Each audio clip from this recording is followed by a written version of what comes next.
Hello friends, મારું નામ ગણેશ કુંભાર. તમારું ધોરણ 9 નું સમાજ વિદ્યાનો આજે બીજો પાર્ટ છે, જેની અંદર આપણે પ્રથમ ચેપ્ટરની વાત કરશું. અને પ્રથમ ચેપ્ટર છે કે ભારતમાં બ્રિટિશ સત્તાનો ઉદય. ગયા પાર્ટની અંદર આપણે થોડીક માહિતી મેળવી હતી અને આપણે આજે આ પાર્ટથી આપણી શરૂઆત કરીએ છીએ. તો દરેક વ્યક્તિએ અને દરેક સ્ટુડન્ટે ધ્યાનપૂર્વક સાંભળવું. તો ચાલો મિત્રો, આજે આપણે સ્ટાર્ટ કરીએ ધોરણ 9 નું સમાજ વિદ્યાનું પ્રથમ ચેપ્ટર, ભારતમાં વિદેશી પ્રજાનું આગમન પણ થયું અને એની સાથે સાથે બ્રિટિશ સત્તાનો ઉદય પણ થયું. તો ચાલો જોઈએ. તો સૌથી પહેલા આપણે માહિતી મેળવવાની છે કે બ્રિટિશ સત્તા એટલે કે યુરોપીય સત્તા ભારતમાં આવવા માટે આટલી સક્ષમ શા માટે બની અને ભારત આવવાની એ લોકોને જરૂર શા માટે પડી. તો ગયા પાઠની અંદર આપણે થોડીક માહિતી મેળવી હતી કે મરી મસાલાઓ, ભારતના જે મરી મસાલાઓ હતા જે તેજાના હતા અને એની સાથે સાથે મલમલના કાપડ, એની સાથે સાથે રેશમી કાપડ, ગળી, આ જે 3-4 વસ્તુ જે હતી એ ભારતની ઉત્પાદિત વસ્તુ યુરોપના બજારમાં મોટા ભાગમાં એની માંગ હતી એ સમયે. અને યુરોપના બજારની અંદર આ મોટા પડતી માંગ હોવાના કારણે યુરોપિયન પ્રજા ભારતમાં આવી અને ભારતમાં વેપાર કરવા લાગી. આજે આપણે સૌપ્રથમ ભારતમાં બ્રિટિશ સત્તાનો ઉદય થયો એના પાછળનું આપણે કારણ જોઈ લઈએ. તમને પૂછવામાં આવશે 2 માર્ક્સ માટે કે ભારતમાં બ્રિટિશ સત્તાનો ઉદય થવા પાછળનું કારણ શું, અને બીજું કે ભારતમાં યુરોપીય પ્રજાનું આગમન થવાનું કારણ શું. તો તમને કારણ યાદ રાખવાનું છે મિત્રો. પહેલું કારણ છે કે ભારતના મરી મસાલા, તેજાના, મલમલ, રેશમી કાપડ, ગળી વગેરેની યુરોપમાં અતિશય માંગ હતી. આપણે આ ડિસ્કસ કરી ગયા છે કે યુરોપની અંદર આ વસ્તુની અતિશય માંગ હોવાના કારણે ભારતની અંદર યુરોપીય પ્રજા આવી હતી. પરંતુ મિત્રો, ઈસવીસન 1453માં આવી કઈ ઘટના થઈ કે જેની કારણે જે એશિયા ખંડમાં આવેલો દેશ છે તુર્કિસ્તાન, અને આ તુર્કિસ્તાનના જે તુર્ક મુસલમાનો હતા એ લોકોએ જે યુરોપ અને એશિયા વચ્ચેનો જે જમીન માર્ગ હતો, સડક માર્ગ હતો, અને એ સડક માર્ગ પર જે બંદર આવેલું હતું એનું નામ હતું ઇસ્તંબુલ એટલે કે કોન્સ્ટેન્ટિનોપલ. હવે આ જે બંદર હતું મિત્રો, આ બંદરને ઈસવીસન 1453માં તુર્ક મુસલમાન દ્વારા જીતી લેવામાં આવ્યું. અને તુર્ક મુસલમાન દ્વારા જીતી લેવામાં આવવાના કારણે યુરોપ પ્રજાને ભારતમાં જમીન માર્ગથી આવવાનો માર્ગ બંધ કરી દીધો. હવે આ વસ્તુ આગળ વધી અને આગળ વધતા યુરોપ લોકોએ જે મરી મસાલાઓ હતા, જે ભારતમાંથી આવતો કાપડ હતો, એના મોટા પ્રમાણમાં માંગ હોવાના કારણે ભારત આવવાના નવા જળ માર્ગ શોધવાની પહેલ કરી. હવે એ જળ માર્ગ શોધવા માટે યુરોપમાંથી કેટલાક લોકો નીકળે છે, કેટલાક વેપારીઓ નીકળે છે, એની આપણે ચર્ચા કરશું. તો ચાલો મિત્રો, ભારત અને યુરોપ વચ્ચે વ્યાપાર તુર્કસ્તાનમાં આવેલું ઇસ્તંબુલ, તમે યાદ રાખજો, તમને વિકલ્પમાં પણ પૂછી શકશે કે ભારત અને યુરોપ વચ્ચે જે મુખ્ય સડક માર્ગ હતું એ બંદર કયું હતું મિત્રો? તો યાદ રાખજો ઇસ્તંબુલ, જેને બીજું નામ છે કોન્સ્ટેન્ટિનોપલ, માર્ગથી થતો હતો, જેને ઈસવીસન 1453માં તુર્ક મુસલમાન દ્વારા જીતી લેવામાં આવ્યું. હવે આગળ વધીએ. જે તુર્ક મુસલમાનોએ જે કોન્સ્ટેન્ટિનોપલ જીતી લીધું હતું અને એના પછી જે યુરોપીય પ્રજાએ પોતાના દેશોમાંથી પોતાના વેપારીઓને વિદેશમાં એટલે કે ઈસ્ટ દેશોમાં, વેસ્ટ દેશોમાં જવાની પરમિશન આપી. અને એ જ દરમિયાન એક દેશ છે મિત્રો પોર્તુગલ, એક દેશ છે મિત્ર પોર્તુગલ. તમે મેપમાં જોશો તો તમને ખ્યાલ પડશે કે પોર્તુગલ હાલમાં યુરોપમાં આવેલું છે. અને પોર્તુગલના જે રાજા હતા એ વખતના, એનું નામ હતું પ્રિન્સ હેનરી. શું નામ હતું મિત્રો? Prince henry. અને આ જે પ્રિન્સ હેનરી હતા એને પોર્તુગલના જેટલા પણ વેપારીઓ હતા એ બધા વેપારીઓનું સંગઠન બનાવ્યું અને વેપારીઓને કીધું કે તમે ઈસ્ટના દેશો સાથે વેપાર કરવા માટે જાઓ, હું તમને પરવાનગી આપું છું અને એની સાથે સાથે હું તમને કોઈક આર્થિક મદદ પણ કરીશ. તો આ પ્રોત્સાહન જોઈને ઘણા બધા લોકો પોર્તુગલમાંથી ભારતના જળ માર્ગની શોધ કરવા માટે નીકળે છે. સડક માર્ગ તો બંધ થઈ ગયો મિત્રો. હવે જળ માર્ગ શોધવા માટે યુરોપમાંથી પહેલા સૌથી પ્રથમ યુરોપમાંથી જે પોર્તુગલ દેશ છે મિત્રો, એમાંથી એક વ્યક્તિ નીકળે છે જેનું નામ છે બાર્થોલોમ્યુ ડાઇઝે. મિત્રો, આપણે ગયા પાઠની અંદર થોડી ચર્ચા કરી ગયા છે, તો પણ આજે આપણે થોડુંક ધ્યાનથી જોઈએ. તો બાર્થોલોમ્યુ ડાઇઝે જે ભારતમાં આવવાનો જળ માર્ગ શોધવા માટે નીકળ્યો હતો, પરંતુ એ સાઉથ આફ્રિકા, યાદ રાખજો મિત્રો, સાઉથ આફ્રિકાનો જે દેશ છે એનો જે તટ પ્રદેશ છે Cape of Good Hope, Cape of Good Hope આ જગ્યા પર આવીને ત્યાં એ અટકી જાય છે અને આગળ વધી શકતો નથી. અને આજે આપણે કેપ ઓફ ગુડ હોપને કેપ ટાઉન તરીકે ઓળખીએ છીએ. હવે આગળ આપણે વાત કરીએ તો બાર્થોલોમ્યુ ડાઇઝે ભારત આવવાનો જળમાર્ગ શોધવા માટે અસફળ થયો.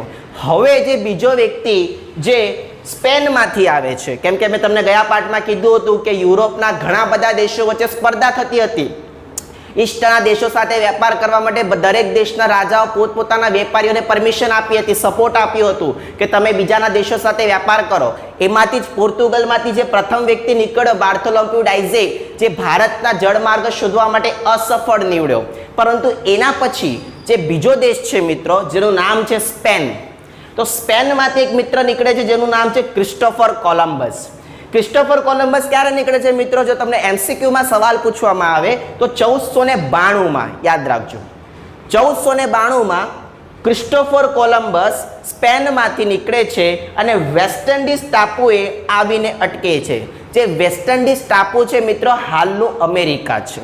એ જગ્યા પર આવેલું જે પ્રદેશ છે વેસ્ટ ઇન્ડિઝ ટાપુ, એ જગ્યા પર આવે છે. હવે કોલમ્બસને એવું હતું કે જે ભારતીય લોકો છે એ દેખાવમાં શ્યામ છે, એમનું કદ એક પ્રકારે 6 થી 7 ફૂટનું છે, મીડિયમ સાઇઝનું કદ છે અને એ જ પ્રમાણે એમના માથે વાળ બ્લેક છે, બ્રાઉન વાળ નથી કાં તો વ્હાઇટ વાળ નથી. એ પ્રકારેનો લુક ખબર હતો ભારતના લોકોને. તો વેસ્ટ ઇન્ડિઝમાં પણ એવા જ લોકો એને જોવા મળ્યા. વેસ્ટ ઇન્ડિઝમાં પણ એને થોડા ઘણા ભારતીયોના રૂપવાળા જ લોકો એને જોવા મળ્યા. તો એને એમ થયું કે મેં ભારતની શોધ કરી લીધી, ભારતના જળમાર્ગની શોધ કરી લીધી. પરંતુ આવતા સમયની અંદર વર્ષો વીતી ગયા અને પછી આ બધી વાતની ચર્ચા એક વ્યક્તિ દ્વારા કરવામાં આવી જેનું નામ હતું મિત્રો અમેરિગો વેસ્પુચી. અમેરિકો વેસ્પુચી દ્વારા આ બધી વાતની ચર્ચા એમ કરવામાં આવી કે એક ખલાસી હતો જેનું નામ હતું ક્રિસ્ટોફર કોલમ્બસ, જે વેસ્ટ ઇન્ડિઝ ટાપુ પર આવીને વસ્યો હતો અને ત્યાંથી પોતાના દેશમાં વેપાર કરતો હતો. તો આ માહિતી અમેરિકો વેસ્પુચીએ આપી હતી અને એના જ કારણે જે આજે આપણે અમેરિકા દેશને ઓળખીએ છીએ એનું નામ આ ભાઈના નામ પરથી પડેલું છે, જેનું નામ હતો અમેરિગો વેસ્પુચી.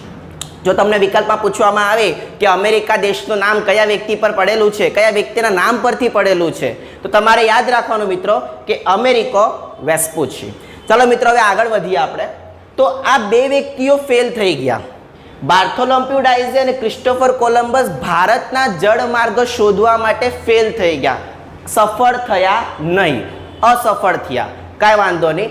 હવે પોર્ટુગલમાંથી એક બીજો વ્યક્તિ નીકળે છે મિત્રો. બાર્થોલોમ્યુ ડાઇઝે પોર્ટુગલમાંથી નીકળ્યો પરંતુ એ અસફળ રહ્યો. પરંતુ એની પાસે કેપ ઓફ ગુડ હોપ સુધીનો માર્ગ એને ખબર હતો. યાદ રાખજો, કેપ ઓફ ગુડ હોપ સુધીનો માર્ગ બાર્થોલોમ્યુ ડાઇઝેને ખબર હતો અને એની માહિતી એ દેશના પોર્ટુગલના વ્યક્તિઓને મળી હતી. તો એટલા સુધીનો નકશો વાસ્કો દ ગામા પાસે હતો. એ જ એના મદદથી વાસ્કો દ ગામા ત્યાંથી નીકળે છે અને વાસ્કો દ ગામા પોર્ટુગલમાંથી નીકળીને ભારતના જળમાર્ગની શોધ કરવા માટે આગળ વધે છે. હવે વાસ્કો દ ગામા જ્યારે સાઉથ આફ્રિકાના કેપ ઓફ ગુડ હોપ તટ સુધી પહોંચે છે ત્યારે એને એક વ્યક્તિ મદદ કરે છે ભારત આવવા માટે મિત્રો. તો એ વ્યક્તિનું નામ હું તમારી સામે રજૂ કરું છું, મોહમ્મદ ઇબ્ન મજીદ. યાદ રાખજો, મોહમ્મદ ઇબ્ન મજીદ નામનો એક વ્યક્તિ છે, ખલાસી છે કે જે વાસ્કો દ ગામાને ભારતમાં આવવા માટે મદદ કરે છે મિત્રો. વાસ્કો દ ગામાને ભારતમાં આવવા માટે મદદ કરે છે મિત્રો. તો આ જેટલી વાત હતી એ હતી પોર્ટુગીઝ પ્રજા, ઇટ મીન્સ કે યુરોપ પ્રજા ભારતમાં આવી કઈ રીતના.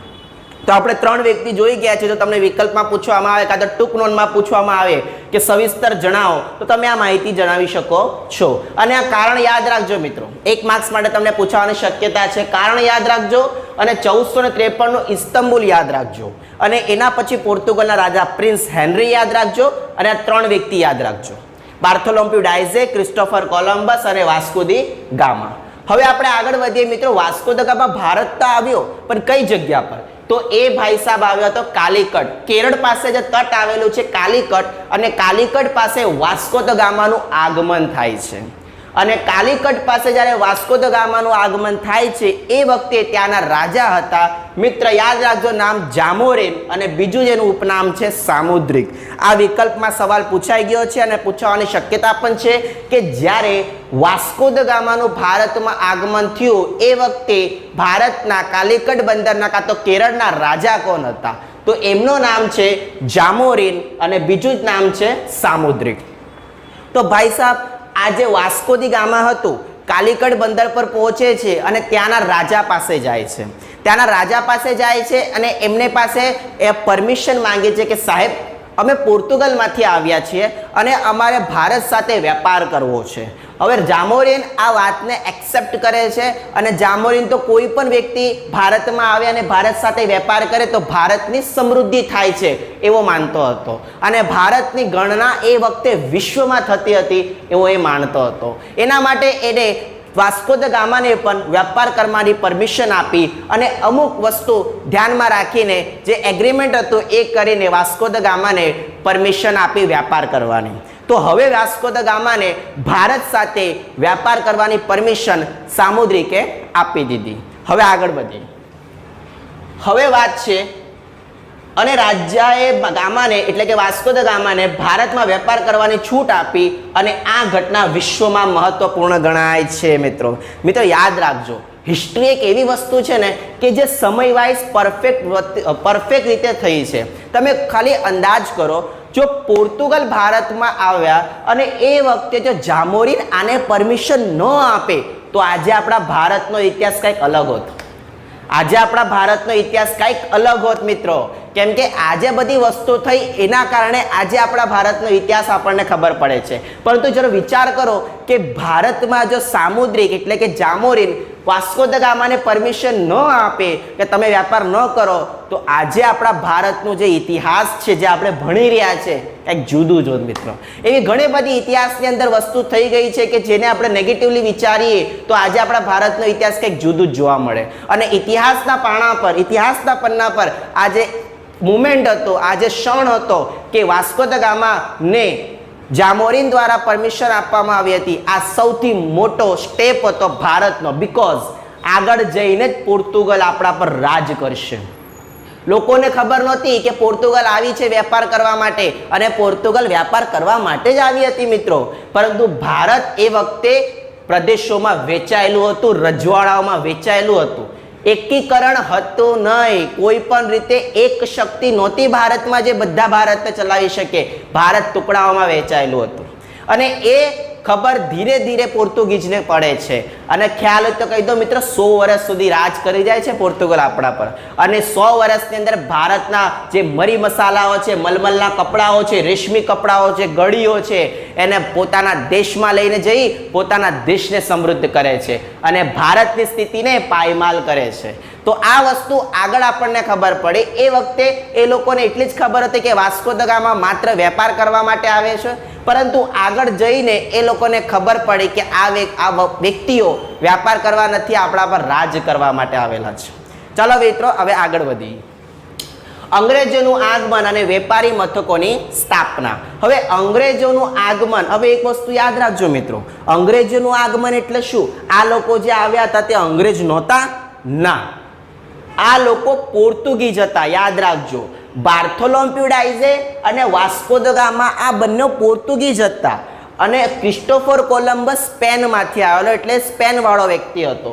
પરંતુ અંગ્રેજોનું આગમન અત્યાર સુધી ભારતમાં નથી થયું મિત્રો. યાદ રાખો, તમને કોઈ સવાલ પૂછે વિકલ્પમાં કે ભારતમાં આવનારી સૌ પ્રથમ પ્રજા કઈ, તો તમારે ટીક કરવાનું છે પોર્તુગીઝ અને જેનો દેશ છે પોર્તુગલ. અને કોઈ તમને એમ પૂછે કે ભારતમાં બ્રિટિશ સત્તા, એટલે બ્રિટિશ સત્તા બોલે તો અંગ્રેજ આવશે મિત્રો. યાદ રાખજો, અંગ્રેજ આવશે બ્રિટિશ સત્તામાં. અને જે પોર્તુગીઝ છે જેનું બીજું નામ છે ફિરંગી, યાદ રાખજો, જે પોર્તુગીઝ છે જેનું બીજું નામ શું છે?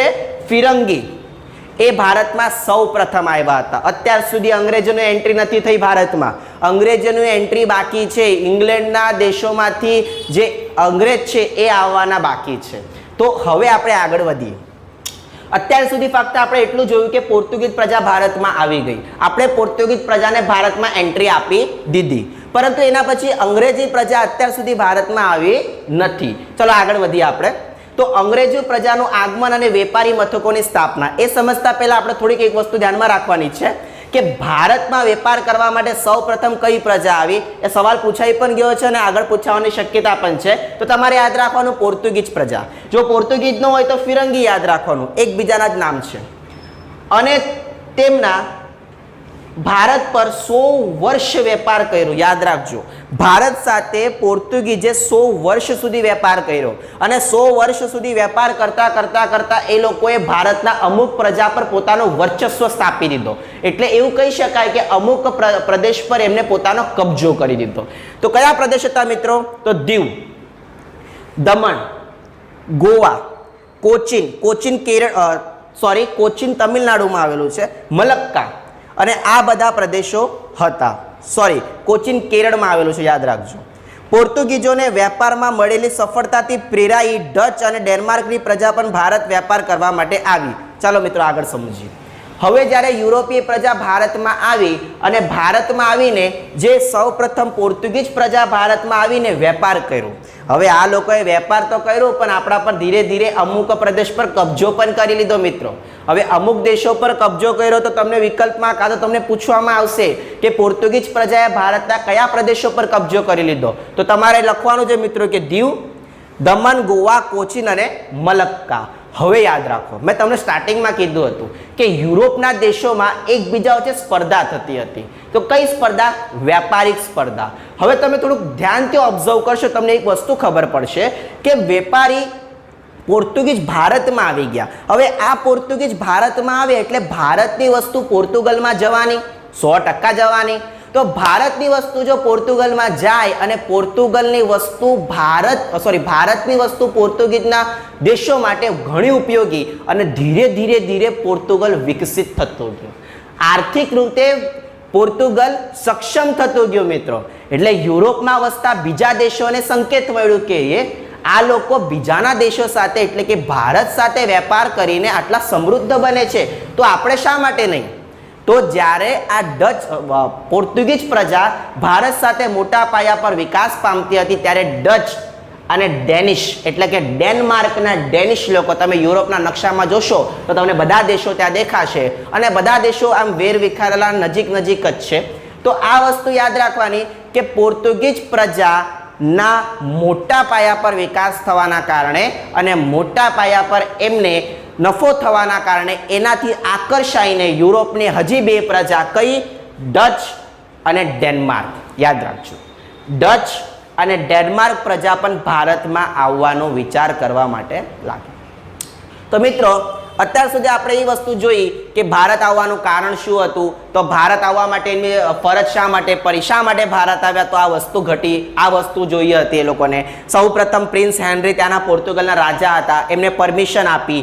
બાર્થોલોમ્યુ ડાયઝે આવ્યો, પછી ક્રિસ્ટોફર કોલમ્બસ આવ્યો, પછી વાસ્કો દ ગામા આવ્યો. એના પછી એ વખતે જામોરિન રાજા હતો. એ વખતે ભારતમાં અંગ્રેજોનું આગમન કઈ રીતના થયું અને એ પ્રમાણે ભારતમાં સૌપ્રથમ પોર્ટુગીઝ પ્રજા આવી. એમને 100 વર્ષ આપણા પર રાજ કર્યું. દીવ, દમણ, ગોવા, કોચીન, મલક્કા પર એમનું નિયંત્રણ વર્ચસ્વ સ્થાપ્યું અને એનાથી પ્રેરાઈને, એનાથી આકર્ષાઈને હજી બે પ્રજા ભારતમાં આવે છે, જે છે ડચ અને ડેનમાર્ક. તો મિત્રો આજે આપણે આટલી વસ્તુ જાણી. હવે આગળ આપણે સેશનને આગળ લઈ જઈએ છીએ. હવે આગળ આપણે બીજી અંગ્રેજી પ્રજાનું આગમન જોઈએ છીએ. ચાલો. તો મિત્રો આપણે અત્યાર સુધી પોર્ટુગીઝની વાત કરી, હવે આપણે અંગ્રેજીનું વાત કરશું. તો અંગ્રેજ શા માટે ભારતમાં આવ્યા એ તો આપણને બધાને ખબર જ છે. તો પોર્ટુગીઝ પ્રજા જે ભારતમાં આવી હતી વાસ્કો દ ગામા, અને એના પછી ઇંગ્લેન્ડમાંથી એટલે કે યુકેમાંથી, યુનાઇટેડ કિંગડમમાંથી હવે બે બીજી પ્રજા આવશે, તે હશે અંગ્રેજ પ્રજા, જેના વિશે તમે પાછલા ધોરણની અંદર ભણી ગયા છો. હવે આગળ આપણે વાત કરીએ તો ઈસ્ટ ઇન્ડિયા કંપનીનું આગમન. તો મિત્રો ઈસ્ટ ઇન્ડિયા કંપની શું છે, એની સ્થાપના કોણે કરી અને શા માટે ભારત આવી? તો આપણે થોડુંક બેકગ્રાઉન્ડ જોઈએ. તો ઈસ્ટ ઇન્ડિયા કંપનીનો મતલબ થાય ઈસ્ટ એટલે કે પૂર્વના દેશો, ઈસ્ટ એટલે પૂર્વના દેશો, અને ઇન્ડિયા કંપની એટલે કે પૂર્વમાં આવેલા ઇન્ડિયા સાથે વેપાર કરતી કંપની એટલે ઈસ્ટ ઇન્ડિયા કંપની. તો ઈસ્ટ ઇન્ડિયા કંપની આ પોર્ટુગીઝ કંપની નહોતી મિત્રો, યાદ રાખજો. આ એક પ્રકારે અંગ્રેજ કંપની હતી જે ઇંગ્લેન્ડમાંથી ભારતમાં આવી હતી અને જે ઇંગ્લેન્ડ દેશ છે એ પણ યુરોપમાં જ આવેલું છે. આ બધા દેશોની વચ્ચે સ્પર્ધા ચાલતી મિત્રો એ સમય ભારત આવવા માટે. એટલે દરેક વ્યક્તિ પોતપોતાની કંપની લઈને ભારત આવે અને ભારતના દેશો સાથે વેપાર કરે. ભારતમાં રહેલા અમુક પ્રદેશો પર પોતાનો કબજો કરે, ત્યાંથી પોતાનો માલ સામાન પોતાના દેશમાં લઈ જાય અને પોતાના દેશને સમૃદ્ધ બનાવે. બસ આ જ બધાનું કામ હતું એ સમયે. એટલે એ જગ્યા પર પોર્ટુગીઝને આટલી બધી સક્સેસફુલ મળી, આટલી બધી સફળતા મળી. એના પછી ડચ આવ્યા, ડેનમાર્ક આવી. હવે વારો છે અંગ્રેજોનો. હવે આવશે અંગ્રેજ અને અંગ્રેજ આવશે તો ભયંકર લૂંટ કરશે આપણા ભારતમાં. પોર્ટુગીઝ, ડચ, ડેનમાર્ક આ લોકો તો ઘડીક આવે છે ને જતા રહે છે, પરંતુ અંગ્રેજ જ્યારે આવશે ને મિત્રો તો ભારતમાં વેપાર કરવા માટેના ઉદ્દેશથી આવશે. પરંતુ વેપાર કરતા કરતા એ લોકોને એવી વસ્તુ ખબર પડવાની છે ભારતની કે એ ભારત પર 250 વર્ષ સુધી રાજ કરશે. તો આગળ આપણે વધીએ તો આપણે અત્યાર સુધી પોર્ટુગીઝોની વાત કરી, હવે આપણે અંગ્રેજોની વાત કરીએ. તો એ વખતે મિત્રો 1595 કે એના પછી 16મી સદી 17મી સદી ચાલુ થવાની હતી. તો ઈસવીસન 1600માં એક વસ્તુ બની કે રાણી એલિઝાબેથ પ્રથમ. હવે હું તમને કહી દઉં મિત્રો કે આપણા ભારતમાં ડેમોક્રેસી છે એટલે કે લોકશાહી છે, પરંતુ એ અમુક દેશોમાં રાજાશાહી છે. તો એ વખતે ઇંગ્લેન્ડમાં રાજાશાહી હતી અને રાજાશાહીમાં જે રાણી હતી જેનું નામ છે રાણી એલિઝાબેથ પ્રથમ. હવે રાણી એલિઝાબેથ પ્રથમ પાસે ઇંગ્લેન્ડના વેપારીઓ જાય છે. દાખલા તરીકે આપણે આપણા દેશમાં ઉદ્યોગ કરવો હોય તો આપણે કંઈક એગ્રીમેન્ટ કરવું પડે. પછી આપણે જે કંપની છે એને એસ્ટાબ્લિશ કરવા માટે પુરાવા તૈયાર કરવા પડે. આપણે આપણા ભારતના પોલિટિક્સ પાસેથી કાં તો કાગળપત્ર તૈયાર કરવા પડે. એ જ પ્રમાણે ભારતમાં જ્યારે આ કંપની આવવાની હતી એ પહેલાં ઈસ્ટ ઇન્ડિયા કંપનીએ પોતાની જે રાણી હતી રાણી એલિઝાબેથ પ્રથમ એની પાસે ગયા અને એમને કીધું કે રાણી, અમને ઈસ્ટના દેશો સાથે વેપાર કરવો છે તો અમને તમે પરવાનગી આપો. તો રાણી એલિઝાબેથે ઈસ્ટના દેશો સાથે વેપાર કરવા માટે જે બ્રિટિશ ઈસ્ટ ઇન્ડિયા કંપની હતી એને પરવાનગી આપી દીધી. તો જોઈએ ઇંગ્લેન્ડના વેપારીઓએ ભારત સાથે વેપાર કરવા માટે ઈસ્ટ ઇન્ડિયા કંપનીની સ્થાપના કરી હતી. જો તમને સવાલ પૂછવામાં આવે વિકલ્પની અંદર કે ઇંગ્લેન્ડના વેપારીઓએ ભારત સાથે વેપાર કરવા માટે કઈ કંપનીની સ્થાપના કરી, તો એ કંપની હતી મિત્રો ઈસ્ટ ઇન્ડિયા કંપની. હવે આપણે આગળ વધીએ. ઈસવીસન 1600માં રાણી એલિઝાબેથે ઈસ્ટ ઇન્ડિયા કંપનીને પૂર્વના દેશો સાથે વેપાર કરવાની પરવાનગી આપી. તો એ વસ્તુ છે મિત્રો, વેપારીઓ રાણી એલિઝાબેથ પાસે ગયા, પરમિશન માંગી અને એમણે પરમિશન આપી દીધી. હવે ઈસ્ટ ઇન્ડિયા કંપનીને પરમિશન મળી ગઈ વેપાર કરવાની. હવે પોતાના વેપારીઓને એ ભારત મોકલશે. હવે તો એમની પાસે ભારતનો નકશો સંપૂર્ણ છે જ, કેમ કે 16મી સદીની વાત છે. 17મી સદી સ્ટાર્ટ થઈ ગઈ છે મિત્રો. એટલે એ સમયે હોકાયંત્રો પણ હતા અને બધી વસ્તુ ડેવલપ ધીરે ધીરે થતી હતી અને એમને પોર્ટુગીઝના સહારાથી ભારતનો રસ્તો પણ ખબર પડી ગયો હતો. હવે ભારતમાં સૌ પ્રથમ ઇંગ્રજ વ્યક્તિ આવે છે. યાદ રાખજો, વિકલ્પ અત્યારથી તમારા વિકલ્પો સ્ટાર્ટ થશે ને અત્યારથી તમારો મોટો ટોપિક સ્ટાર્ટ થશે, કેમ કે આના પછી જ પ્લાસીનું યુદ્ધ થવાનું છે, બક્સરનું યુદ્ધ થવાનું છે. તો આ યુદ્ધ પાછળનું કારણ શું હતું આ અત્યારે આપણે સમજવાનું છે. તો હવે ઈસવીસન 1600માં ઈસ્ટ ઇન્ડિયા કંપનીની સ્થાપના થઈ. યાદ રાખજો, ઈસવીસન 1600માં ઈસ્ટ ઇન્ડિયા કંપનીની સ્થાપના થઈ. હવે ઈસ્ટ ઇન્ડિયા કંપનીની સ્થાપના થઈ અને ઈસ્ટ ઇન્ડિયા કંપનીએ પોતાનો પ્રથમ જહાજ ભારત તરફ મોકલ્યો અને એ જહાજની અંદર જે વ્યક્તિ હતો એનું નામ હતું વિલિયમ હોકિંગ્સ. યાદ રાખજો, શું નામ હતું એનો? William Hawkings. અને એ જે જહાજ હતો એ જહાજનું નામ હતું હેક્ટર. યાદ રાખજો, જે જહાજ હતું એ જહાજનું નામ હતું હેક્ટર જહાજ. અને એ જહાજમાં જે કપ્તાન હતો, જે મેન વ્યક્તિ હતો, જે અંગ્રેજ વેપારીએ મોકલ્યો હતો એનું નામ હતું વિલિયમ હોકિંગ્સ. આ સવાલ કેબીસીના અંદર પૂછાઈ ગયો છે મિત્રો 7 કરોડ માટે. યાદ રાખજો, જો તમે હોત તો સવાલ તમને અત્યારે 9માં ખબર પડી જાય છે કે વિલિયમ હોકિંગ્સ ભારતની અંદર એ સમયની અંદર 1616માં ઈસવીસન 1600ની અંદર ભારતમાં આવ્યો હતો. હવે ભારતમાં જહાજ આવી ગયું, વિલિયમ હોકિંગ્સ અંગ્રેજ તરફથી ભારતમાં આવી ગયા. હવે તમને સવાલ એવો પૂછાશે કે વિલિયમ હોકિંગ્સ જ્યારે ભારતમાં આવ્યા ત્યારે ભારતમાં કયા મુઘલ સમ્રાટનું શાસન હતું? તો યાદ રાખજો, જહાંગીરનું શાસન હતું. કયા મુઘલ સમ્રાટનું શાસન હતું? જહાંગીરનું શાસન હતું. હવે જે જહાંગીર છે એ જહાંગીરે વિલિયમ હોકિંગ્સને વેપાર કરવાની પરમિશન નહીં આપી. જુઓ ધ્યાનથી, જહાંગીરે વેપાર કરવાની પરમિશન વિલિયમ હોકિંગ્સને નહીં આપી. હજી થોડુંક ધ્યાન આપો કે પોર્ટુગીઝમાંથી વાસ્કો દ ગામા ભારતમાં આવ્યો હતો, રેડી, 1498માં. અને એ વખતે કાલિકટનો જે રાજા હતો એનું નામ હતો જામુરીન. અને જામુરીને વાસ્કો દ ગામાને ભારતમાં વેપાર કરવાની પરમિશન આપી દીધી હતી. એટલે પોર્ટુગીઝનો તો માર્ગ મોકળો થઈ ગયો. પરંતુ હવે ગાડી અટકી છે અંગ્રેજ લોકોની. શા માટે? કેમ કે વિલિયમ હોકિંગ્સને જહાંગીરે કહી દીધું કે ભાઈ તારે ભારતમાં વેપાર કરવાનું નહીં, તારું જહાજ વળાવી લે, તારે ભારતમાં આવવાનું નહીં. તો જહાંગીરે તો સાફ સાફ કહી દીધું કે તું અહીંયા વેપાર કરી શકે નહીં, એટલે કે અંગ્રેજ સત્તા વેપાર કરી શકે નહીં. તો આ ભાઈ વિલિયમ હોકિંગ્સ ફરી પાછા પોતાના દેશમાં જતા રહ્યા. પરંતુ ઇંગ્લેન્ડને સૌથી મોટું નુકસાન થવાનું હતું મિત્રો, કેમ કે પોર્ટુગલ છે, સ્પેન છે, આ બધા ઇટલી છે, આ બધા દેશો ભારત સાથે વ્યાપાર કરીને પોતાના દેશને સમૃદ્ધ બનાવે છે. તો ઇંગ્લેન્ડ શા માટે નહીં? તો ઇંગ્લેન્ડે જે પ્રથમ જહાજ હતું એનું નિષ્ફળતા ન જોઈ અને બીજી વખત 1613માં બીજું જહાજ ભારતમાં મોકલ્યો. યાદ રાખજો, પ્રથમ જહાજ ક્યારે આવ્યું? ઈસવીસન 1608માં ઈસ્ટ ઇન્ડિયા કંપની દ્વારા એક જહાજ આવે છે ભારતમાં, જેનું નામ છે હેક્ટર જહાજ. અને એ જહાજમાં જે વ્યક્તિ છે જેનું નામ છે વિલિયમ હોકિંગ્સ, અને કયા બંદરે ઉતર્યો હતો મિત્ર? સુરત બંદરે. એમ કહેવાય છે કે હાલનું જે સુવાલી બંદર છે, તમે સુવાલી ગયા હશો તો ત્યાં પહેલા કિલ્લો હતો, જે કિલ્લો આજે પણ થોડો ઘણો છે, શેષ છે. તો એ જે કિલ્લો છે ને મિત્રો, એ જ પ્રથમ કોટી છે અંગ્રેજ લોકોની, જે ઈસવીસન 1600 સદીમાં હતી, ઈસવીસન 1600માં હતી. તો યાદ રાખજો, સુવાલી બંદર છે ત્યાંથી જ અંગ્રેજો સુરતમાં આવ્યા હતા. હવે આગળ છે કે હોકિંગ્સ સુરતમાં સૌપ્રથમ ક્યાં આવ્યો? સુરત બંદરે પહોંચ્યું. પરંતુ તે સમયે મુઘલ બાદશાહ કોણ હતા? જહાંગીર તું શાસન હતું. જહાંગીરે વિલિયમને ભારતમાં વેપાર કરવાની પરવાનગી આપી નહીં.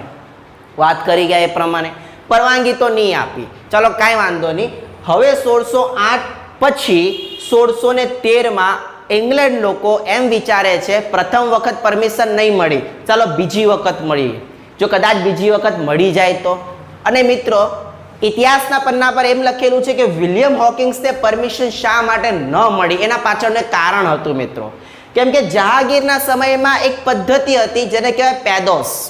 પેદોસ નામની એક પદ્ધતિ હતી. એટલે કે કોઈ પણ વ્યક્તિ જહાંગીરના દરબારમાં આવે અને જહાંગીરને મળવા માટે આગળ જાય તો એને એના હાથને, જેમ કે આપણે જોઈએ છીએ અત્યારના સમયમાં, એના હાથને પકડીને એને અહીંયા એક પ્રકારે ચુંબન કરવાનું અને એના પગને ચુંબન કરવાનું હતું. પરંતુ એ વખતે વિલિયમ હોકિંગ્સે એનું આદર નહોતું કર્યું. વિલિયમ હોકિંગ્સે જહાંગીરનું કોઈ પણ પ્રકારે આદર નહોતું કર્યું અને દરબારમાં જઈને ખાલી ઊભો રહી ગયો. એટલે એનાથી જેટલા પણ દરબારીઓ હતા અને જહાંગીર હતો, એના મનમાં એના વચ્ચે તિરસ્કાર ઉદ્ભવ્યો. કેમ કે એ વખતે અપમાન બહુ મોટી વાત હતી. એટલે વચ્ચે દરબારની વચ્ચે જહાંગીરનું એમ અપમાન થઈ ગયું કે કોઈ વ્યક્તિ મારા દરબારમાં આવ્યો છે અને મને કોઈ પણ પ્રકારે આદર નથી કરતો. તો એ પેદોસની જે પદ્ધતિ હતી એ વિલિયમ હોકિંગ્સે એ વખતે નિભાવી નહીં. એટલે જહાંગીરના મનમાં એ વસ્તુ ખટકી અને એણે કીધું કે ભાઈ તું અહીંયા વેપાર નહીં કરી શકે. પરંતુ જ્યારે બીજી વખત વિલિયમ હોકિંગ્સ એના દેશમાં જાય છે અને જ્યારે સર ટોમસ રો આવવાનો હતો ત્યારે એને કીધું હતું કે ભાઈ તું પેદોસ કરજે પહેલાં. એટલે કે જહાંગીર પાસે જશે, એના હાથને ચુંબન અને એના પગને કરજે, એટલે તો જ તને વેપાર કરવાની પરમિશન આવે. એવું ઇતિહાસના પન્નામાં લખેલું છે. એના પાછળનું કારણ આ હોઈ શકે. અને એના બીજી વાત છે કે 1613માં જ્યારે બીજી વખત આવે છે ત્યારે બીજો વ્યક્તિ બહુ ઇમ્પોર્ટન્ટ છે મિત્રો, સર ટોમસ રો. યાદ રાખજો, સર ટોમસ રો બહુ ઇમ્પોર્ટન્ટ વ્યક્તિ છે. કેમ કે આ વ્યક્તિ દ્વારા જ ભારતમાં બ્રિટિશનું પાયો નખાશે અને બ્રિટિશ ઈસ્ટ ઇન્ડિયા કંપનીનું આગમન થશે. કેમ કે વિલિયમ હોકિંગ્સ તો ફેલ થઈ ગયો આ જગ્યા પર. એટલે પર સર ટોમસ રો 1613માં આવે છે. યાદ રાખજો, તિથિ તમારે યાદ રાખવાની છે. તેને જહાંગીર પાસેથી પરવાનગી મળી ગઈ અને એને પરમિશન મળી ગઈ, કેમ કે એને કદાચ પેદોસ ત્યાં કર્યું હશે, ઇતિહાસકાર કહે છે. હવે ઈસ્ટ ઇન્ડિયા કંપનીએ 1613માં એક કોઠી સ્થાપી. હવે કોઠી અને એટલે શું? તો કોઠી એટલે કે વેપારી મથક, કે જ્યાંથી બધું હેન્ડલિંગ થવાનું છે આખા ભારતમાં. અને જે મેન કોઠી છે જે વિદેશમાંથી આવતા જહાજોને ત્યાં રાખશે અને ત્યાંથી માલ સામાન કોઠીમાં ઉતારશે અને કોઠીનો માલ સામાન ભારતમાં લઈ જશે, ભારતનો માલ સામાન તે કોઠીમાં લાવશે અને ત્યાંથી જહાજોમાં બેસાડીને યુરોપ પહોંચાડશે. એના માટે દરેક વેપારી કંપની ભારતમાં આવે અને કોઠી સ્થાપે. હવે સવાલ તમને કયો પૂછવાનો છે કે અંગ્રેજ લોકોએ ભારતમાં સૌ પ્રથમ કોઠી કયા શહેરમાં કાં તો કયા જગ્યાએ વસાવી? તો તમારે ટિક માર્ક કરવાનું છે સુરત, આપણું સુરત. તો સુરત જે છે એ સૌ પ્રથમ અંગ્રેજોની વ્યાપારી કોઠી હતી અને એ સ્પેસિફાયેલી જગ્યા હતી સુવાલી બંદર, જે હજી પણ આપણને જોવા મળે છે. તો આગળ વધીએ મિત્રો. તો હવે આ વસ્તુ ભારતમાં આવી ગઈ, અંગ્રેજ લોકો ભારતમાં આવી ગયા છે, અંગ્રેજ લોકોની ભારતમાં એન્ટ્રી થઈ ગઈ. હવે આગળ વધીએ તો અંગ્રેજ લોકોએ ભારતમાં એન્ટ્રી કર્યા પછી શરૂઆતના સમયમાં એટલે કે અંગ્રેજોએ પોતાના ધીરે ધીરે વેપારી મથકો આગળ વધારવાની અને મોટા કરવાની પ્રયત્ન કર્યો. તો શરૂઆતના સમયમાં તે તો ફક્ત સુરતમાં જ હતા, પછી ધીરે ધીરે કરીને ભરૂચ સાઈડ આગળ વધ્યા. જો ધ્યાન રાખો, સુરત, ભરૂચ, અમદાવાદ આ લેવાનું કારણ શું છે? કેમ કે આ ત્રણ રાજ્યને દરિયો કિનારો ટચ થાય છે. હવે આ જેટલા પણ દેશો હતા ને આ લોકોની મોનોપોલી એક જ હતી, જે રાજ્ય પર દરિયો કિનારો ટચ થતો હોય ને એ જગ્યા પર વેપારી કોઠી સ્થાપો. કેમ? કેમ કે દરિયા કિનારાથી જહાજ માર્ગ આવવાનું છે, જહાજ આવવાનું છે, એટલે વેપાર કરવામાં અને માલ સામાનના હેરફેર કરવામાં સુગમતા રહે. એટલે આ લોકોએ સુરતને પણ દરિયો કિનારો ટચ થાય, ભરૂચને પણ દરિયો કિનારો ટચ થાય, અમદાવાદને પણ દરિયો કિનારો ટચ થાય. એટલે આ લોકોએ મેન દરિયા કિનારાવાળા વિસ્તારોને જ પોતાનો ફોકસ બનાવ્યો હતો અને એના પછી આ ત્રણ જગ્યા પર એમને વેપારી કોઠી સ્થાપી. હવે ધીરે ધીરે વસ્તુ એમ બની મિત્રો કે સુરત, ભરૂચ ને અમદાવાદ, હવે એ વાત છે 16માં ઈસવીસન 1600ની. ત્યારે ગુજરાત મહારાષ્ટ્ર એક હતું, અલગ નહોતું. અત્યારે 1 મે 1960માં અલગ પડ્યા, પરંતુ એ વખતે ગુજરાત મહારાષ્ટ્ર એક હતું અને ગુજરાત મહારાષ્ટ્ર તો એક હતું જ, પરંતુ જહાંગીરના સમયમાં મરાઠા શાસન પોતાના પરમ સીમા પર હતો. એટલે કે જે મરાઠા શાસન હતું એ જહાંગીર એટલે કે મુઘલ શાસનને ટક્કર મારતું હતું અને એ વખતે મુઘલ શાસન મરાઠા શાસનથી ગભરાતા હતા અને એના જ કારણ જે અંગ્રેજ લોકો ભારતમાં આવ્યા હતા અને મરાઠા શાસન સામે અંગ્રેજ લોકો પણ ગભરાઈ ગયા હતા. કેમ કે મરાઠા જે શાસન હતું એના અંદર આપણે શિવાજી મહારાજને જોઈએ, ઘણા બધા લોકોને જોઈએ, તો એ લોકોએ અંગ્રેજોના એક પ્રકારે એમ કહી શકાય કે અંગ્રેજોને બહુ સતાવ્યા. અંગ્રેજોની વેપારી કોઠીઓને લૂંટી નાખતા એ લોકો, અંગ્રેજોની વેપારી કોઠીને લૂંટીને એટલો જેટલો પણ ખજાનો છે ભારતના વેપારીઓને આપતા કાં તો ભારતના ગરીબ લોકોને આપતા હતા. તો આવી બધી વસ્તુ એ સમય થતી હતી. એટલે અહીંયા લખેલું છે મિત્રો, પરંતુ આ પ્રદેશોમાં મરાઠી સત્તાનું પ્રભુત્વ વધતા કંપનીએ દક્ષિણ પૂર્વ તરફ આગળ વધી. હવે હું તમને કહીશ કે દખ્ખનનો પ્રદેશ એટલે કે મહારાષ્ટ્રના નીચેનો કર્ણાટકનો પ્રદેશ, એ જગ્યા પર મરાઠી સત્તાનું એટલું પ્રભુત્વ ન હતું. ઉત્તર ભારતની અંદર મરાઠી સત્તા પ્રબળ હતી, દક્ષિણ ભારતની અંદર મરાઠી સત્તા નિર્બળ હતી, એટલી મહત્વ નહોતું ધરાવતું. એટલે આ લોકોને ખબર પડી ગઈ જો આપણે ઉત્તર ભારતમાં રહીશું તો આપણને મરાઠા સત્તા હેરાન કરશે, પરંતુ આપણે દક્ષિણ ભારતમાં જશું તો આપણને મરાઠા સત્તા હેરાન કરે નહીં. તો આ લોકોએ નવા મથકો સ્થાપ્યા. સુરત, ભરૂચ અને અમદાવાદને મૂકી દીધું સાઈડ પર. નવા મથકો કયા સ્થાપ્યા? મછલીપટ્ટનમ ક્યાં આવ્યું છે? એપી બોલે તો આંધ્રપ્રદેશ. સેન્ટ જોર્જ ક્યાં આવ્યું? ચેન્નઈમાં. ફોર્ટ વિલિયમ ક્યાં આવ્યું? કલકત્તામાં.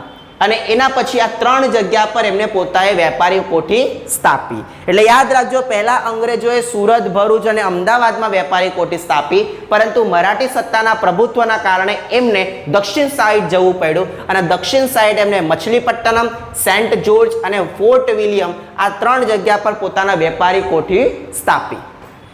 હવે એક વસ્તુ તમને વિકલ્પમાં પૂછાશે અને કામનું પણ છે, અંગ્રેજ પ્રજાનું વડું મથક, હેડક્વાર્ટર શું હતું મિત્રો? મુંબઈ હતું. યાદ રાખજો, મુંબઈ એમનું હેડક્વાર્ટર હતું અને હેડક્વાર્ટર એટલે કે વડું મથક હતું. અને વડું મથક ક્યારે બનાવ્યું? 1687માં. ઈસવીસન 1687માં મુંબઈને અંગ્રેજ લોકોએ પોતાનું કોઠીનું વેપારિક વડું મથક એટલે કે હેડક્વાર્ટર બનાવ્યું હતું. યાદ રાખજો આ વસ્તુ, મુંબઈ. હવે એક વસ્તુ યાદ રાખજો, મેં તમને પહેલા સ્ટાર્ટિંગમાં કીધું હતું કે યુરોપના દેશો વચ્ચે સ્પર્ધા થતી હતી કે એ લોકો પોતાના વેપારીઓને એટલે કે રાજાઓ પોતાના વેપારીઓને પરમિશન આપશે, આર્થિક મદદ કરશે અને બીજા દેશો સાથે વેપાર કરવા માટે મોકલશે. હવે તમે કહો કે પોર્ટુગીઝ આવી ગઈ, ડચ આવી ગઈ, ડેનમાર્ક આવી ગઈ અને હવે અંગ્રેજ પણ આવી ગયા. 4 પ્રજા ભારતમાં આવી ગઈ આ ટૂંકા ગાળા સમયની અંદર. સૌથી પહેલા તો પોર્ટુગીઝ આવી ગઈ 1498માં, એના પછી ડચ આવી ગઈ, એના પછી ડેનમાર્ક આવી ગઈ અને હવે અંગ્રેજ આવી 1600માં. તો આ 4 દેશો ભારતમાં આવીને સમૃદ્ધ થઈ ગયા. એટલે આ વસ્તુ જોઈને ફ્રેન્ચને મગજમાં ફિટ થઈ ગયું કે જે ખજાનો છે તો ભારતમાં જ છે. એમને આપણા ભારતને સોને કે ચીડિયા નથી કહેવાતું મિત્રો, કેમ કે આપણા ભારતની અંદર ભારતની જે ભૂમિ છે એ ભૂમિના અંદર એટલી શક્તિ છે કે જેના કારણે દરેક વિશ્વમાં ગણના થાય છે ભારતની. સોને કે ચીડિયા એના માટે જ કહેવાય છે ભારતને. કેમ કે આપણા ભારતમાંથી જ આ યુરોપ ખંડનું પેટ ભરેલું છે. યુરોપ ખંડ પાસે પૈસા છે, ભારતના જ છે, એ સમય પર લૂંટીને લઈ ગયા છે આપણા પાસેથી. કેમ કે આપણા ભારત ટુકડામાં વહેંચાયેલું હતું, કોઈ એકીકરણ શક્તિ નહોતી મિત્રો. તો હવે અંગ્રેજ લોકો આવી ગયા, તો હવે ફ્રેન્ચ લોકોના મગજમાં ફિટ થઈ ગયું કે હવે આપણે કંઈક કરવું પડશે. તો ફ્રેન્ચ લોકોએ પણ, ફ્રેન્ચના વેપારીઓએ પણ એમના રાજા રાણી પાસેથી પરમિશન લઈને એક કંપની બનાવી જેનું નામ હતું ફ્રેન્ચ ઈસ્ટ ઇન્ડિયા કંપની. યાદ રાખજો, ફ્રેન્ચ ઈસ્ટ ઇન્ડિયા કંપની બનાવી. જે રીતના અંગ્રેજ લોકોએ ઈસ્ટ ઇન્ડિયા કંપની બનાવી એ જ રીતના ફ્રેન્ચ લોકોએ પણ ફ્રેન્ચ ઈસ્ટ ઇન્ડિયા કંપની બનાવી અને 1668માં, સમય યાદ રાખજો, 1668માં ભારતમાં ફ્રેન્ચ ઈસ્ટ ઇન્ડિયા કંપનીનું આગમન થયું. જો મિત્રો કેટલું ખતરનાક આખું સ્ટ્રક્ચર થઈ ગયું. સૌથી પહેલા તો પોર્ટુગીઝ આવી, એના પછી ડચ આવી, એના પછી ડેનમાર્ક આવી, અંગ્રેજ આવી ગયા, હવે ફ્રેન્ચ આવી ગયા. એટલે આપણે કહી શકીએ કે યુરોપની મહાશક્તિ તો આવી જ ગઈ ભારતની અંદર. હવે જે પોર્ટુગીઝ પછી અંગ્રેજ પછી જે ફ્રેન્ચ આવે છે અને ફ્રેન્ચ ઈસ્ટ ઇન્ડિયા કંપનીની સ્થાપના કરે છે 1668માં. હવે ફ્રેન્ચ લોકો ભારતમાં આવે છે જળ માર્ગથી. યાદ રાખજો, જળ માર્ગથી જ આવે છે બધા, સડક માર્ગથી આવતા નથી. તો ફ્રેન્ચ લોકોએ અમુક વેપારી મથકો સ્થાપ્યા. હવે વેપારી મથકો સ્થાપવા હોય તો સ્વાભાવિક છે, કેમ કે વેપાર કરવો છે, માલ સામાનને એક જગ્યા પર ઉતારવો છે, જહાજ પર ચડાવવો છે, જહાજમાંથી માલ સામાન કાઢવો છે, તો પોતાની વેપારી કોઠી તો હોવી જ જોઈએ ને મિત્રો. તો ફ્રેન્ચ લોકોએ કઈ કઈ જગ્યાએ વેપારી કોઠી સ્થાપી તો જોઈએ. કેરળમાં એક પ્રદેશ છે માહે. તમે ભારતના મેપમાં જોશો તમને તટ પ્રદેશ દેખાશે માહે, એટલે કે જે જગ્યાથી સમુદ્ર, કોસ્ટલ એરિયો કહેવાય ઇંગ્લિશમાં. કરાઈકલ એટલે તમિલનાડુમાં આવેલું છે. પોંડિચેરી છે, ચંદ્રનગર એટલે કે વેસ્ટ બેંગોલમાં આવેલું છે, પશ્ચિમ બંગાળમાં ચંદ્રનગર આવેલું છે. પોંડિચેરી, કરાઈકલ, માહે અને મછલીપટ્ટમ જે એપી એટલે કે આંધ્રપ્રદેશમાં આવેલું છે. તો યાદ રાખજો ફ્રેન્ચોએ કયા કયા મથકો સ્થાપ્યા હતા ભારતની અંદર. તો સૌ પ્રથમ માહે, કરાઈકલ, પોંડિચેરી, ચંદ્રનગર અને મછલીપટ્ટનમ. જુઓ મિત્રો, અંગ્રેજ લોકોએ કોઠી સ્થાપી, ઓકે. ફ્રાન્સ લોકોએ કોઠી સ્થાપી, ઓકે. પરંતુ મિત્રો યાદ રાખો, જ્યારે બે મહાશક્તિ ભારતમાં આવી ગઈ એટલે કે અંગ્રેજ અને ફ્રેન્ચ, તો સ્વાભાવિક છે કે આ બંને વચ્ચે ઝઘડા થશે, બંને વચ્ચે થશે અને મોટા પાયા પર યુદ્ધ થશે. અને થયું મિત્રો, એવું જ સેમ ટુ સેમ ભારતમાં થયું. ભારતમાં તો થયું જ, એ વખતે યુરોપમાં પણ એવું જ થતું હતું. યુરોપમાં પણ બે જ મહાશક્તિ હતી, એક હતું અંગ્રેજ અને બીજી હતી ફ્રેન્ચ. ત્યાં પણ લડતા અને ભારતમાં પણ લડતા. અને એ જ કારણ લીધે ભારતમાં 3 કર્ણાટક વિગ્રહ થાય છે. અને આ 3 કર્ણાટક વિગ્રહ થવા પાછળનું કારણ હતું કે ફ્રેન્ચ કાં તો ભારતમાં સત્તા કરશે, કાં તો ભારતથી નીકળી જશે, કાં તો અંગ્રેજ ભારતમાં સત્તા કરશે, કાં તો ભારતથી નીકળી જશે. એટલે કે અંગ્રેજ અને ફ્રેન્ચ વચ્ચે ઝઘડો થતો કે ભારતમાં ફક્ત અંગ્રેજ સત્તા રહેશે અને ફ્રેન્ચ લોકો એમ કહેતા કે ભારતમાં ફક્ત અને ફક્ત ફ્રેન્ચ સત્તા રહેશે. અને આ બંને સત્તા શક્તિશાળી હતી. કેમ કે આ બંને પાસે સૈન્ય હતું, બંને પાસે સમૃદ્ધિ હતી, બંને પાસે એવા વ્યક્તિઓ હતા કે જે કોઠીઓને સંભાળે, કોઠીઓને સંરક્ષણ કરે. તો હવે આ બંને સત્તા વચ્ચે ભારતમાં વિવાદાસ્પદ યુદ્ધ થવાનું સ્ટાર્ટ થયું. એ યુદ્ધ યુરોપમાં પણ થતું હતું, જેને વાડી વંશનું યુદ્ધ કહેવાય, જે તમે 11-12માં ભણશો. હવે આગળ આપણે વાત કરીએ કે કર્ણાટકના 3 યુદ્ધો થયા અને એના અંદર આપણને ખાલી એટલી જ માહિતી આપે છે કે કર્ણાટકના 3 યુદ્ધ થયા હતા અને વિસ્તૃત માહિતી તમને 11-12માં જોવા મળશે. તો કર્ણાટકના યુદ્ધો પછી ફ્રેન્ચોએ માહે કરાઈકલ, પોંડિચેરી, ચંદ્રનગર અને મછલીપટ્ટમ પર પોતાનો વેપારી અધિકાર એટલે કે કોઠીઓ સ્થાપી દીધી. આ બંને શક્તિશાળી હતી. મેં તમને કીધું એમ કે ફ્રેન્ચ અને અંગ્રેજ આ બંને શક્તિશાળી હતી.